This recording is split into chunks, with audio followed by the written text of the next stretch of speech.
NR മധു ഒരു പുതിയ വെല്ലുവിളി നടത്തിയിട്ടുണ്ട്. വേടനാണ് പ്രശ്നം. വേടനെ കാണുമ്പോൾ തിളയ്ക്കുകയും വേടന്റെ വളർച്ചയിൽ ബുദ്ധിമുട്ട് അനുഭവിക്കുകയും ചെയ്യുന്ന ഒരു പ്രത്യേകതരം വിഭാഗം നമുക്കിടയിൽ ഉണ്ട് എന്നുള്ളത് തന്നെ വേടൻ പറയുന്ന കാര്യങ്ങൾക്ക് കൃത്യമായി പരിഗണന കിട്ടുന്നുണ്ട് എന്നുള്ളതല്ലേ. അതെന്ത് തരം പരിഗണനയാണെന്ന് ചോദിച്ചാൽ എങ്ങനെ വേടനെ ഇല്ലാതാക്കാം, എങ്ങനെ വേടനെ നിശബ്ദനാക്കാം എന്നുള്ളതാണ്. ഇതിൽ ഭയങ്കര കോമഡി എന്തെന്നറിയാമോ? പലർക്കും കലാഭവൻ മണിയെ ഇപ്പോഴാണ് ഓർമ്മ വരുന്നത്. കലാഭവൻ മണി അനുഭവിച്ച ബുദ്ധിമുട്ടുകളെ പറ്റി അദ്ദേഹം തന്നെ സംസാരിച്ച് നമ്മൾ ഒരുപാട് കേട്ടിട്ടുള്ളതാണ്. അവഗണിക്കപ്പെടുകയും വല്ലാത്ത രീതിയിൽ ഒറ്റപ്പെടുത്തപ്പെടുകയും ഒക്കെ ചെയ്തിട്ടുണ്ടെന്ന് കലാഭവൻ മണി തന്നെ സാക്ഷ്യപ്പെടുത്തിയ കാര്യമാണ്. മാത്രമോ ആ കലാഭവൻ മണിയുടെ സഹോദരൻ ഈ ഇടയ്ക്ക് കറുപ്പിനഴക് വെളുപ്പിനഴകെന്ന് പറഞ്ഞിട്ട് വലിയ ദാശാണി അമ്മയുടെ വായിരിക്കുന്നത് കേട്ടതും അതിൻ്റെ പേരിൽ കേസായതും നമ്മൾ കണ്ടതാണ്. അപ്പോൾ കൂടുതൽ സപ്പോർട്ടുകൾക്ക് വേണ്ടിയിട്ട് നമ്മൾ അവരെ എങ്ങനെ ചെയ്തു, അല്ലെങ്കിൽ രാഷ്ട്രപതി മുർമുരു ഇനി വേണമെങ്കിൽ നമ്മുടെ നിയമമന്ത്രി അദ്ദേഹത്തിനെ പറ്റി പറയുക, അങ്ങനെ തുടങ്ങി ഞങ്ങൾ ചെയ്ത കാര്യങ്ങൾ ഞങ്ങളുടേതായ ആൾക്കാർ എന്നൊക്കെ പറയാനായിട്ട് കുറേയധികം പേരെ നമുക്ക് കാണുന്നുണ്ട്. പക്ഷേ ഇതിലേക്ക് വരാം. ശ്രീനാരായണ ഗുരുവിനെയും അയ്യങ്കാളിയെയും മതേതരരാക്കാൻ ശ്രമിക്കുന്നു. ആഹാ, അപ്പം ഇവരൊക്കെ ഇവരുടെ കൂടെയുള്ള ആൾക്കാരായിരുന്നു കേട്ടോ, നമ്മളറിയില്ലായിരുന്നു. ഇസ്ലാം ക്രിസ്ത്യൻ സമൂഹത്തിൽ നിന്ന് 10 നവോത്ഥാന നായകന്മാരുടെ പേര് പറയാമോ? NR മധു. ഇത് ഞാൻ മുൻപൊരു സിനിമ കണ്ടിരുന്നു. ആ സിനിമയ്ക്കകത്ത് ഉർവശി പറയുന്നൊരു കാര്യമുണ്ട്. ഈ വിവരമില്ലായ്മ ഒരു കുറ്റമല്ല, പക്ഷേ അതൊരു അലങ്കാരമായിട്ട് കൊണ്ട് നടക്കുകയാണെങ്കിൽ അതൊരു പ്രശ്നമുള്ള ഒരു വിഷയം തന്നെയാണ്. അപ്പം ഞാൻ ഈ വിഷയം എടുക്കാനുള്ള കാരണം പലർക്കും ഇതൊരു കൺഫ്യൂഷൻ ഉണ്ടാവും. എനിക്കിതിനൊരു മറുപടിയുണ്ട്. അല്ല, ഈ നവോത്ഥാനം എന്നതുകൊണ്ട് എന്താണ് നമ്മൾ ഉദ്ദേശിക്കുന്നത്? നവോത്ഥാനം എന്ന് പറഞ്ഞാൽ ഗോത്രീയത ഒരുപാടൊക്കെ ഉള്ള ഒരു സാമൂഹിക വ്യവസ്ഥയുണ്ടെങ്കിൽ ആ വ്യവസ്ഥയെ പുനരുദ്ധീകരണം നടത്തി അല്ലെങ്കിൽ അതിനെ നവീകരിക്കാൻ വേണ്ടിയിട്ടുള്ള നവീകരണ പ്രവർത്തനങ്ങളുമായി ആരെങ്കിലുമൊക്കെ വരുന്നതിന് നവോത്ഥാനം എന്ന് പറയാം, അല്ലേ? അങ്ങനെയൊക്കെയാണ് ഞാൻ മനസ്സിലാക്കിയിരിക്കുന്നത്. തുണി ഉടുക്കാൻ, ആഹാരം കഴിക്കാൻ, പിന്നെ വസ്ത്രം ധരിക്കാൻ, അങ്ങനെ കുറേ അധികം സ്വാതന്ത്ര്യങ്ങൾ വിലക്കപ്പെടുന്നു. തുണിയും വസ്ത്രമൊക്കെ ഏകദേശം ഒന്ന് തന്നെയാണ്. വേറൊരു കാര്യമുണ്ട് ഇതിൽ ഏറ്റവും ട്രാജിക്കായിട്ടുള്ള, ഏറ്റവും കോമഡി ആയിട്ടുള്ളൊരു സംഗതി എന്ന് പറഞ്ഞാൽ പട്ടിക്കും പൂച്ചയ്ക്കൊക്കെ നടക്കാൻ പറ്റുന്നിടത്തൂടെ മനുഷ്യർ നടക്കാൻ പാടില്ല എന്ന് പറയുന്നൊരു സംഗതി ഉണ്ടായിരുന്നു. നാരായണ ഗുരുവിനെ സ്വന്തം ആളാക്കുന്നുണ്ട്. അതെനിക്ക് ഇഷ്ടപ്പെട്ടു. അപ്പം ഈ മധുചേട്ടനിക്ക് അറിയാത്തൊരു കാര്യമുണ്ട്. അളിയ നാരായണ ഗുരു പോലും അപമാനിക്കപ്പെട്ട ഒരു കാര്യമുണ്ടായിരുന്നു. ഈ വില്ലുവണ്ടിയിലൊക്കെയായിരുന്നു അന്നത്തെ സഞ്ചാരം. ആ സഞ്ചാര സ്വാതന്ത്ര്യം പോലും നിഷേധിക്കപ്പെട്ട മനുഷ്യനാണ് നാരായണ ഗുരു. അതുകൊണ്ടാണ് അന്ന് TK മാധവന്റെ അപ്പൻ മാത്രമല്ല അപമാനിക്കപ്പെട്ടു, നാരായണ ഗുരു അപമാനിക്കപ്പെട്ടു. വില്ലുവണ്ടിയിൽ വന്ന് അദ്ദേഹത്തിന് വണ്ടിയിൽ നിന്ന് ഇറങ്ങി നടത്തി വിട്ടൊരവസ്ഥയുണ്ടായിരുന്നു. അതേപോലെ തന്നെ നമ്മുടെ നാട്ടിൽ സഞ്ചാര സ്വാതന്ത്ര്യം നിഷേധിക്കുന്നതിന് അടി നിശ്ചയിക്കുന്ന ഒരു പരിപാടി ഉണ്ടായിരുന്നു. 12 അടി, പിന്നെ 24 അടി, പിന്നെ അതിന് മേളിൽ പിന്നെ ഒരു 12 അടി. ഈ 12 അടി കണക്ക് പോലും ഉണ്ടായിരുന്നു ഇവിടെ മനുഷ്യർക്ക്. മനുഷ്യനായിട്ട് പോലും മതിച്ചിരുന്ന ഒരു കാലഘട്ടം ഉണ്ടായിരുന്നില്ല എന്നുള്ളതാണ്. അതാണ് ഇന്നത്തെ കാലഘട്ടത്തിൽ പോലും പലരും ഓർമ്മകൾ അയവെട്ടുകയാണ്. കുഴി ഒഴിച്ച് അതിനകത്തേക്ക് കഞ്ഞി കോരി ഇട്ട് കൊടുക്കുന്നത് കണ്ട് ഞാൻ കൊതിവെട്ടിട്ടുണ്ടെന്ന്. എന്താ അല്ലേ? അപ്പോൾ നവോത്ഥാന നായകന്മാർ ക്രിസ്ത്യാനിറ്റിയിലും മുസ്ലിമിലും ഉണ്ടോ ഇല്ലയോ എന്നുള്ള ചോദ്യമാണ്. ഈ അബ്ദുൽ ഖാദർ മൗലവി എന്ന് പറഞ്ഞൊരു അദ്ദേഹത്തിന് അറിയുമോ? മതം ഉപേക്ഷിക്കേണ്ടി പോലും വന്നിട്ടില്ല. പക്ഷെ അദ്ദേഹം പണ്ഡിതനായിരുന്നു. പാണ്ഡിത്യം അദ്ദേഹം ഉപയോഗിച്ചത് സത്യത്തിൽ പറഞ്ഞാൽ പൊതു ജനങ്ങളുടെ നന്മയാർത്ഥമാണ്. അത് മാത്രവുമല്ല, അദ്ദേഹം പറഞ്ഞ പല കാര്യങ്ങളും അതേ രീതിയിൽ ഉൾക്കൊള്ളുകയും ആ ആശയപ്രചരണം ഏറ്റവും മികച്ചതാണെന്ന് അഭിപ്രായപ്പെടുകയും ചെയ്തതാണ് നാരായണ ഗുരു. നാരായണ ഗുരു നിങ്ങളുടെ സ്വന്തമാണല്ലേ? നല്ല കാര്യം. അതിപ്പം പിന്നെ നടേശനെണ്ണം പറയുന്ന കണക്ക് ഇത് മുഴുവൻ എൻ്റെ അപ്പൻ്റെ ആണെന്ന് പറയുന്നത് പോലുള്ള ഒരു ടേമാണ് നാരായണ ഗുരുവിന്. നാരായണ ഗുരുവിന് ഈ നടക്കുന്ന സ്വാതന്ത്ര്യത്തിൽ നിന്ന് തടയിട്ടത് മുസ്ലിംസ് ആണോ, ക്രിസ്ത്യൻസ് ആണോ? ആരാ നാരായണ ഗുരുവിനെ തടഞ്ഞത് സവർണരാണ്. അവിടെ സവർണരും അവർണരും തമ്മിലുള്ള യുദ്ധമായിരുന്നു. അന്ന് ഈ നവോത്ഥാനം നടത്താൻ അന്ന് ഇവർക്കൊപ്പം നിന്നവരാരൊക്കെയാണെന്ന് അറിയാമോ? ആ മനുഷ്യരുടെയൊക്കെ കാസ്റ്റ് ഏതാണെന്ന് അറിയാമോ? നിങ്ങൾ ഉദ്ദേശിക്കുന്ന നവോത്ഥാനം ഇസ്ലാമിലും ക്രിസ്ത്യാനിറ്റിയിലും വേണ്ടതിൻ്റെ ആവശ്യം എന്താണ്? അവിടെ ഉണ്ടായിരുന്നു ഉള്ള ചെറിയ കാര്യങ്ങൾക്കൊക്കെ മാറ്റം വരുത്തിയിട്ടുണ്ട്. അങ്ങനെയുള്ളവരെ ഞങ്ങൾ എടുത്തു വെച്ച് പറയും ഒരു നവോത്ഥാന നായകരെന്ന് പറയും. അതിൽ 1-2 പേരുടെ പേര് വേണമെങ്കിൽ പറയാം. അറിയോ ഇല്ലെന്ന് എനിക്കറിയത്തില്ല. മേരി റോയി അറിയോ? മേരി റോയി നവോത്ഥാന നായിക തന്നെയാണ്. എന്തുകൊണ്ടെന്നറിയാമോ? ക്രിസ്ത്യാനിറ്റിയിൽ ഉണ്ടായിരുന്ന ഈ പറയുന്നൊരു സ്വത്ത് വ്യവഹാരം, അതിൽ സ്ത്രീക്കുള്ള പരിഗണന, അത് വളരെ തുച്ഛമായിരുന്നു. അതിനെതിരെ വിളിച്ച് ഒറ്റയാൾ പോരാട്ടം നടത്തി അങ്ങനെ ഒരു സംഗതി കൊണ്ടുവന്നിട്ടുണ്ടെങ്കിൽ അത് മേരി റോയി എന്ന് പറയുന്ന സ്ത്രീയുടെ വിജയം തന്നെയാണ്. അവരൊരു നവോത്ഥാന നായിക തന്നെയാണ്. എന്ന് വെച്ചാൽ ഗോത്രീയത നിറഞ്ഞിരിക്കുന്ന ഒരു സമൂഹത്തിൽ നവോത്ഥാനം കൊണ്ടുവരാൻ അവർ ശ്രമിച്ച ശ്രമം. ഇനി ഇപ്പുറത്തുള്ളതിൽ ഈ ഒരുപാട് പേരെ നമ്മൾ പറയുന്നുണ്ട്. അബുൽ കലാം ആസാദ് എന്ന് പറയുന്നത് നവോത്ഥാന നായകൻ തന്നെയാണ്. അദ്ദേഹത്തിൻ്റെ കമ്മ്യൂണിറ്റിയേക്കാൾ ഉപരി മറ്റു കമ്മ്യൂണിറ്റിക്ക് വേണ്ടിയിട്ടാണ് എഫേർട്ട് എടുത്തിട്ടുള്ളത്. ഇനി അംബേദ്കർ വേണമെങ്കിൽ നിങ്ങൾ നിങ്ങളുടെ ഇതിലേക്ക് കാറ്റഗറൈസ് ചെയ്യും. പക്ഷേ അദ്ദേഹം പറഞ്ഞൊരു കാര്യമുണ്ട്. അദ്ദേഹം ഇസ്ലാമിനെതിരെ പറഞ്ഞത് മാത്രമേ നിങ്ങൾ കണ്ടുള്ളൂ. ഇസ്ലാമിനെതിരെ എന്നല്ല, ഇസ്ലാമിൻ്റെ അനുകൂലമാണ് പറഞ്ഞത്. അവർ സഹോദരി സ്നേഹമുള്ളവരാണ്, അവർക്ക് ഫസ്റ്റ് പ്രിയോറിറ്റി അവരുടെ സഹോദരങ്ങൾ എന്ന് തന്നെയാണ് അദ്ദേഹം പറഞ്ഞിട്ടുള്ളത്. അത് നിങ്ങൾക്ക് കുറ്റമായിട്ട് തോന്നിയിട്ടുണ്ടെങ്കിൽ അസൂയയുടെ പുറത്താണ് അത് കുറ്റമായിട്ട് തോന്നുന്നത്. എനിക്കത് പ്രിവിലേജ് ആയിട്ടാണ് ഫീൽ ചെയ്തിട്ടുള്ളത്. ഇനി ഈ വിഷയത്തിലേക്ക് വരാം. ആരൊക്കെ ഉണ്ടെന്ന് ഒത്തിരി പേരുടെ പേരുണ്ട്, പക്ഷെ ഞാൻ കുറച്ച് പേരുടെ പേരുകൾ മാത്രമേ പറയുന്നുള്ളൂ. ഫാത്തിമ ബീബി അറിയുമോ? അറിയില്ലെങ്കിൽ ഒന്നും കൂടെ ഓർത്തു നോക്കുക. അവർ നവോത്ഥാന നായിക തന്നെയാണ്.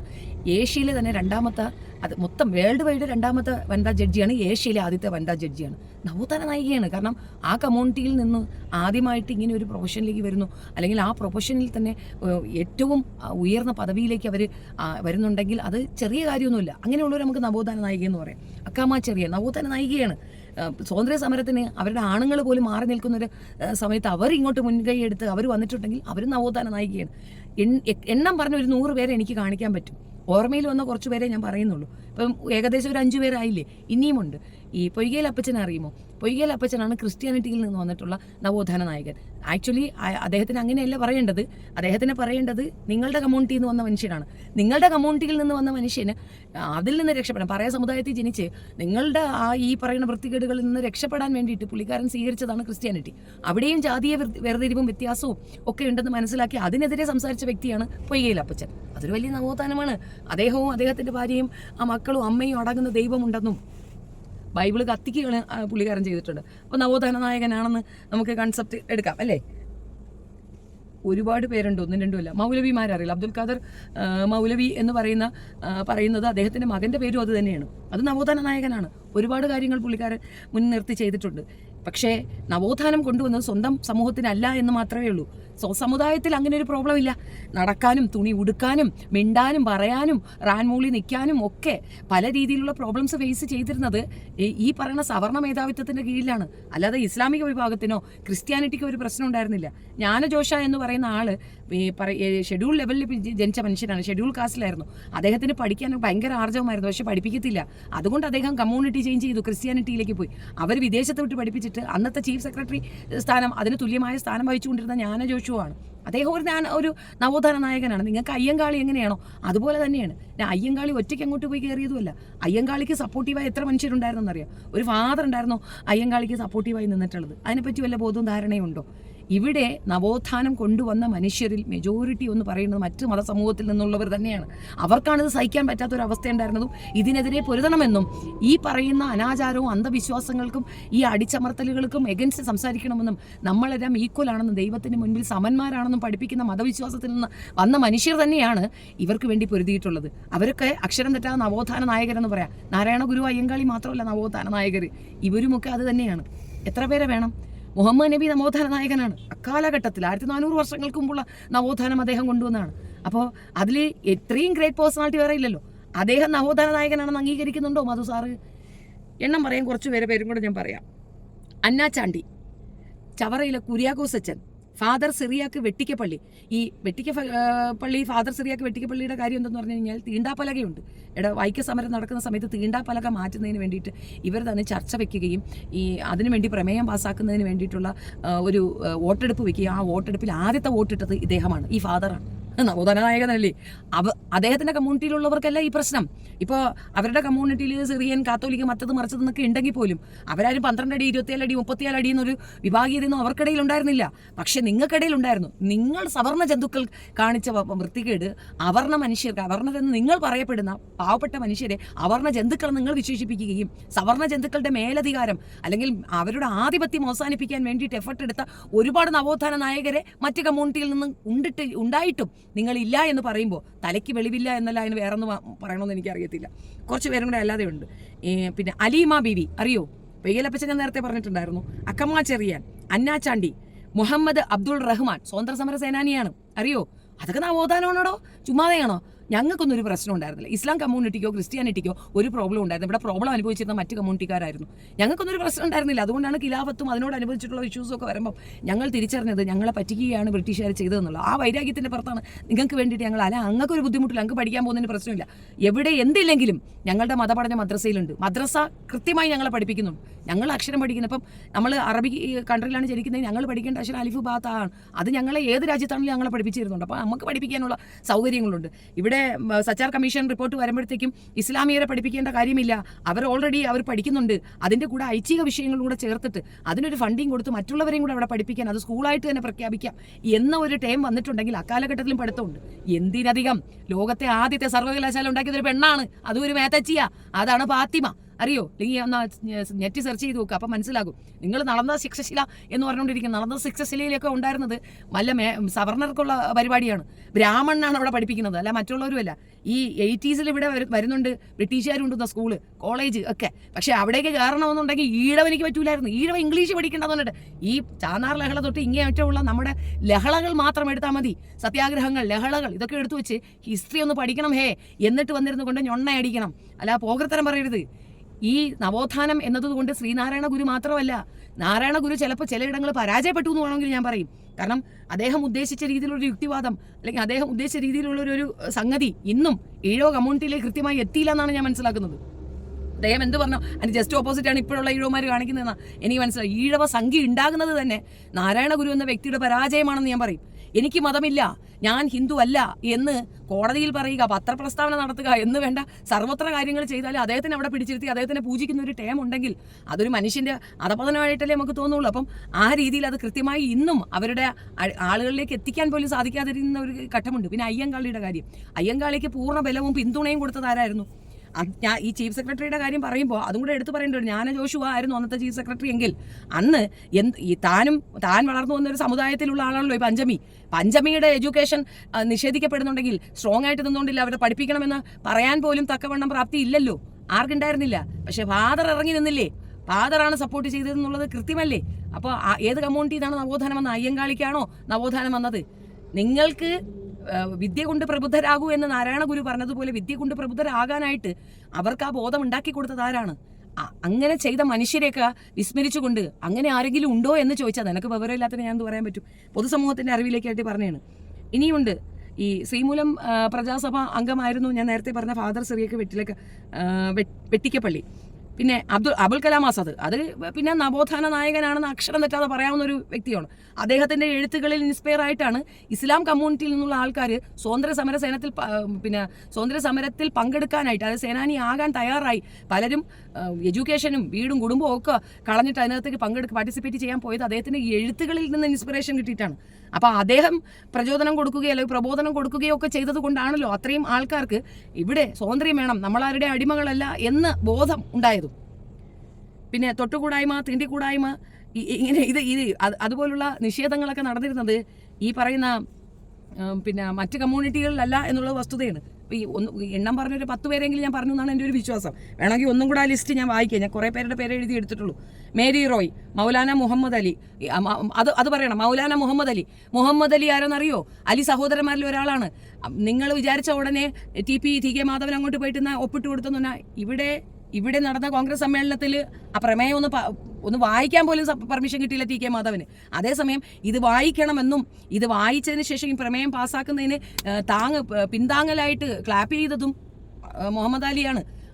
മൗലാന മുഹമ്മദ് അലി അന്ന് അത് സപ്പോർട്ട് ചെയ്തിട്ടില്ലെങ്കിൽ ഈ പറയുന്ന പ്രമേയം പാസ്സാക്കുകയോ ഇതിന് വേണ്ടിയിട്ടൊരു സമരം ഏർപ്പാടാക്കുകയോ കോൺഗ്രസ് ചെയ്യത്തില്ല എന്നുള്ളതാണ് വസ്തുത. അപ്പോൾ എന്തിനാണെന്നും കൂടെ ഓർത്തോണം. അമ്പലത്തിന് ചുറ്റുമുള്ള വഴിയിൽ കൂടെ നടക്കാനുള്ള സഞ്ചാര സ്വാതന്ത്ര്യത്തിന് വേണ്ടിയിട്ടാണ് ഈ വഴക്ക്. മനുഷ്യൻ നമ്മളുടെ സഹജീവിയെ വഴി സ്വാതന്ത്ര്യത്തിന് വേണ്ടിയിട്ടുള്ള ഫൈറ്റാണ് ഈ പറയുന്നത്. അത് 100 വർഷം മുമ്പുള്ള സംഗതിയാ, കൊല്ലക്കണക്കിന് മുമ്പല്ല. 1400 വർഷത്തെ കാര്യമല്ല പറയുന്നത്. 100 കൊല്ലം മുമ്പ് നമ്മുടെ രാജ്യത്തിന്റെ അവസ്ഥയാണ് ഈ പറയുന്നത്. ഈ രാജ്യത്ത് തുണി ഉടുക്കാൻ പ്രശ്നമായിരുന്നു. ചാനാർ ലഹള എന്തായിരുന്നു ചാനാർ ലഹള? ഒരു സ്ത്രീ റൗക്ക ധരിച്ചു കൊണ്ടുവന്ന സ്ത്രീയുടെ റൗക്ക വലിച്ചു കീറി അവളുടെ മുലഞ്ഞെട്ടുകളിലേക്ക് വെള്ളയ്ക്ക കുത്തിക്കയറ്റി ഇട്ട് കൊടുത്തതിന്റെ ആഫ്റ്റർ എഫക്റ്റാണ് ചാനാമാരെല്ലാം കൂടെ ഇറങ്ങിയിട്ട് അടിപിടി ലഹളയായത്. അവൾക്ക് വസ്ത്രം ധരിക്കാനുള്ള സ്വാതന്ത്ര്യമില്ല, അവളെ മാറ് കാണിച്ചുകൊണ്ട് നടക്കണം. ഏത് രാജ്യത്തായിരുന്നു ജീവിച്ചെന്നുള്ള ഒരു സ്വബോധമെങ്കിലും ഉണ്ടോ?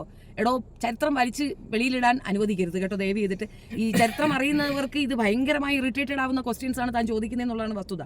ഇന്നാട്ടിൽ ഇതേപോലെ വിഭാഗീയതയും വേർതിരിവും വ്യത്യസ്തവും അല്ലെങ്കിൽ തുണി കൊടുക്കാനും നടക്കാനും ആഹാരത്തിനും ഒക്കെ വിലക്കും മറ്റുമൊക്കെ ഏർപ്പാടായിരുന്നത് ഹിന്ദുമത കമ്മ്യൂണിറ്റിയിലായിരുന്നു.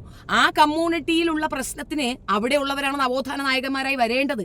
പക്ഷേ അതിനേക്കാൾ ഉപരി മറ്റു കമ്മ്യൂണിറ്റികളിൽ നിന്ന് വന്ന നവോത്ഥാന നായകന്മാർ തന്നെയാണ് അവർക്കത് നേടിക്കൊടുത്തിട്ടുള്ളത്. എന്നിട്ട് താൻ ചോദിക്കുന്നു അവിടെ എന്താ നവോത്ഥാന നായക? അവിടെ നവോത്ഥാനത്തിന് വേണ്ടിയിട്ടുള്ളൊരു ക്ലാപ്പില്ല. ഇസ്ലാം മതത്തിൽ അങ്ങനെ ഒരു നവോത്ഥാനത്തിന്റെ ആവശ്യമില്ല. അത് 1400 വർഷങ്ങൾക്ക് ഇപ്പുറവും ആളുകൾ ഫോളോ അപ്പ് ചെയ്യുന്ന ഒരു മതമാണ്. ഇത്രേ കോടിക്കണക്കിന് മനുഷ്യർ അത് വിശ്വസിക്കുക മാത്രമല്ല അതനുസരിച്ച് ജീവിക്കുന്നതാണ് സുന്നത്ത് എന്ന് വിചാരിക്കുന്ന ഒരു വിഭാഗം ജനത ജീവിച്ചിരിക്കുമ്പോൾ താൻ എന്ത് ക്ലാപ്പ് വർത്തമാനമാണോ പറയുന്നതെന്ന് എനിക്ക് മനസ്സിലാവുന്നില്ല. എന്താണ് അതിനകത്തുള്ള പിഴവെന്ന് പറഞ്ഞേ? ഈ കാലങ്ങൾക്ക് മുമ്പ് കാലങ്ങൾക്ക് അതീതമായി സഞ്ചരിച്ച വാക്കുകളല്ലേ അതിനകത്തുള്ളത്. ഇന്നത്തെ കാലഘട്ടത്തിൽ പോലും ഒരു ചെറിയ മാറ്റം പോലും വരുത്തേണ്ട ആവശ്യകത ഇല്ലാത്ത ഒരു സംഗതിയാണ് എടുത്തു വെച്ചിട്ട് റാപ്പ് ആ കൂന്ന് നിങ്ങൾ പറയുന്നതെന്നുള്ളതാണ് മനസ്സിലാവുന്നത്. ഈ നമ്മൾ ഒരു കമ്മ്യൂണിറ്റി അധിക്ഷേപിക്കുകയോ മാറ്റി നിർത്താൻ പറയുകയോ അല്ല ചെയ്യുന്നത്. ഒരു കാര്യം മനസ്സിലാക്കുക, 100 വർഷം മുമ്പുള്ള ചരിത്രങ്ങൾ എടുത്തു വെച്ച് നോക്കിയാൽ മാത്രം മനസ്സിലാകുന്നതാണ് എന്തായിരുന്നു കൾച്ചർ, ഏത് രീതിയിലുള്ള കൾച്ചർ ആയിരുന്നു ഇവിടെ നിലനിന്നിരുന്നത് എന്നുള്ളത്. പിന്നെ 18-ാം നൂറ്റാണ്ടെന്ന് പറഞ്ഞൊരു സിനിമ വന്നിട്ടുണ്ടായിരുന്നു. സിനിമയ്ക്കകത്ത് തിരുവാഭരണം, അതായത് ഗുരുവായൂരപ്പന്റെ തിരുവാഭരണം കളഞ്ഞുപോയതിൽ പ്രാണവേദനയിൽ കരയുന്ന രാജാവിനെയും അതേസമയം മറ്റുള്ള മനുഷ്യർക്ക് ആഹാരം എത്തിക്കാൻ വേണ്ടിയിട്ട് മോഷണത്തിന് ഇറങ്ങുന്ന മറ്റൊരു കള്ളനായിട്ടുള്ള കായംകുളം കൊച്ചുണ്ണിയെയും ഒക്കെയാണ് കാണിക്കുന്നത്. ഇതൊക്കെ നടന്ന ചരിത്രങ്ങളാണെങ്കിൽ നിങ്ങളൊന്ന് ഇമാജിൻ ചെയ്ത് നോക്കൂ. രാജ്യം ഭരിക്കേണ്ട രാജാവ് അല്ലെങ്കിൽ അന്നത്തെ കാലഘട്ടത്തിൽ ഡൗൺ ടു എർത്താണ് രാജാവിൻ്റെ ഒരു രീതി. പൊതുസമൂഹത്തിൽ ഇറങ്ങുക, നാട്ടുകാരുമായിട്ടൊക്കെ ഇടപഴകുക, അവർക്ക് എന്ത് പ്രോബ്ലംസ് ഉണ്ടെന്ന് കണ്ടെത്തുക, എന്നിട്ട് അവരെ സപ്പോർട്ട് ചെയ്യുക എന്നുള്ളതാണ് രാജനീതി.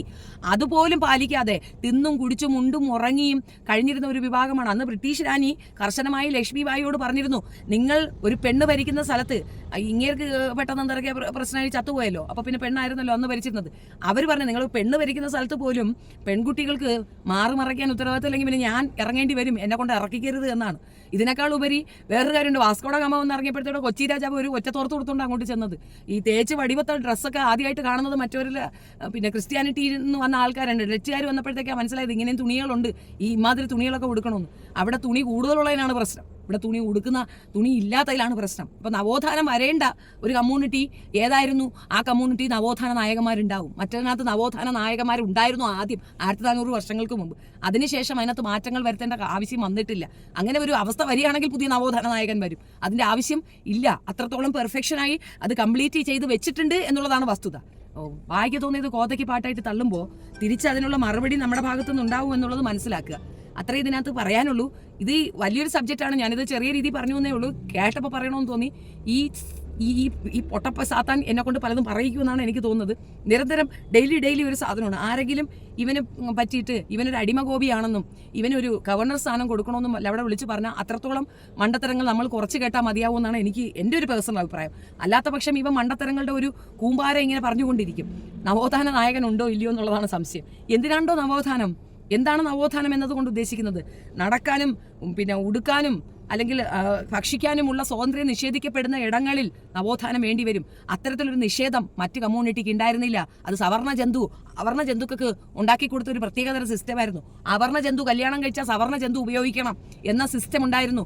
പല രീതിയിൽ മോശപ്പെട്ട രീതിയിലുള്ള ജീവിത രീതികൾ ആചരിച്ചിരുന്ന മനുഷ്യർക്ക് ഇന്നും അതിൽ നിന്നൊരു മുക്തിയില്ല. അതുകൊണ്ടാണ് സ്വന്തം പേരിൻ്റെ കൂടെ നായർ, നമ്പൂരി, മേനൻ, തേങ്ങ, മാങ്ങ, ചക്ക എന്നെഴുതിയിട്ട് പ്രിവിലേജ് ആണെന്ന് പറഞ്ഞുകൊണ്ട് നടക്കുന്നിടത്ത് ആ ജാതീയ ബോധം തലയിലുണ്ടെന്നാണ് അർത്ഥം. മറ്റാർക്കും ഇല്ലാത്ത ഒരു വൃത്തികെട്ട ജാതീയ ബോധം അത് ഇന്നും നിലനിൽക്കുന്നുണ്ട് എന്നുള്ളത് വസ്തുതയാണ്. അതെടുത്ത് കളയാനോ നീക്കി വെക്കാനോ ഒന്നും പറ്റാത്തത് ഇന്നും ആ പൊട്ടബോധത്തിൽ ജീവിക്കുന്നവരായതുകൊണ്ടാണ്. മിക്സഡ് കമ്മ്യൂണിറ്റി ആക്കണമെന്നും ഇന്റർകാസ്റ്റ് മാരേജ് വേണമെന്നും അതിനെ ഹൈലൈറ്റ് ചെയ്യണമെന്നും പറഞ്ഞ മതേതര രാജ്യമായി നിലനിർത്തേണ്ടി വരുന്നത് ഹിന്ദുക്കൾക്ക് വേണ്ടിയിട്ടാണ്, അല്ലാതെ ക്രിസ്ത്യാനിറ്റിക്കോ ഇസ്ലാമിനോ വേണ്ടിയിട്ടില്ല. അവർക്ക് ആ പ്രാന്തില്ല, പ്രോബ്ലം ഇല്ലേന്ന് താനും. ആണും പെണ്ണും ആടോ കല്യാണം കഴിക്കുന്ന ഇണകളാണ്. അല്ലാതെ നിങ്ങളെപ്പോലെ പിന്നെ നായർ ഇത്ര വയസ്സ്, പിന്നെ SC/ST വേണ്ട, SC/ST പോലും പബ്ലിഷ് ചെയ്യുന്ന SC/ST എന്ന് വേണ്ട, ഉയർന്ന ജാതി മതി എന്ന് പറഞ്ഞ് പരസ്യങ്ങളിൽ പോലും അങ്ങനെയാണ് നിങ്ങൾ എഴുതി വെക്കുന്നത്. എന്ന് ആ കോളങ്ങൾ അവസാനിക്കുന്നോ അന്ന് നിങ്ങൾക്ക് ഇതില്ല എന്ന് പറയാനുള്ള അധികാരമുണ്ട്. അതുവരെ ജാതി ഇല്ല, ഇതില്ല എന്ന് പറഞ്ഞാൽ ഞാൻ വല്ലതും വിളിച്ച് പറയൂ എന്നുള്ളതിനപ്പുറം ഒന്നുമില്ല. വേടൻ പറയുന്നത് ആ ചെറുക്കൻ്റെ പ്രായത്തിനേക്കാൾ മികച്ച വർത്തമാനങ്ങളാണ് ആ പയ്യൻ പറയുന്നത്. അത് ചില അവസരങ്ങളിൽ അങ്ങനെയാണ്. ചില കാര്യങ്ങൾ സംസാരിക്കാൻ ചിലരെ നിയോഗപ്പെടുത്തിയിട്ടുണ്ടാവും. ആ നിയോഗങ്ങളിൽ ഒന്ന് മാത്രമാണ് അദ്ദേഹം. ഇത്രയും കാലത്തിനിപ്പുറം ഇത്രയും മനുഷ്യരുടെ എഫർട്ട് കൊണ്ട് നേടിയെടുത്ത സ്വാതന്ത്ര്യവും അതിനോടൊപ്പം നേടിയെടുത്ത ഈ ജാതി വിഭാഗീയതകൾക്ക് എഗൻസ്റ്റ് ആയിട്ട് ഇന്നും നിലകൊള്ളേണ്ട ഒരു അവസരത്തിൽ നമ്മൾ ഉണ്ട് എന്നുള്ളതിൻ്റെ തെളിവാണ് ആ അമ്പലത്തിൽ നടന്ന ഈ അപ്പോയിൻമെൻറ്റും അതിനോട് അനുബന്ധിച്ച് നടക്കുന്ന ഡ്രാമകളും. അപ്പോൾ ഓരോ വിഷയം തന്നെ ഒരു കൊല്ലം സംസാരിക്കാനുള്ളതുണ്ട്. അപ്പോൾ അതുകൊണ്ട് എല്ലാം ഒന്നും ഉൾപ്പെടുത്താൻ എന്നെ കൊണ്ട് സാധിച്ചിട്ടില്ല. യാത്രയിലാണ്.